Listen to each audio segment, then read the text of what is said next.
all know, bawat isa sa atin, we all went through so many things.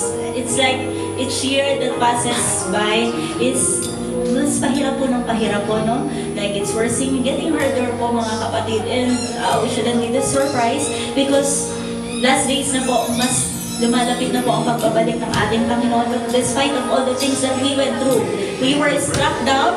Pero sabi nga ng Lord, but we were not destroyed. Yes, we went through all of this. We were persecuted, but we were not forsaken. Amen. Amen. We were hard-pressed. Sabi nga nila po, we were hard-pressed on all sides, from north to bottom, side to side, mga kapatid. So hard-pressed that all the walls parang asyong lagi sa lahat po ng ating mga paligid. Yet you were not dashed. And you were perplexed to the point that you don't know what's happening, you don't understand it anymore. But you did not went through in despair. Yes, Lord. Amen. Na in despair ka na talaga. Like you went crazy. No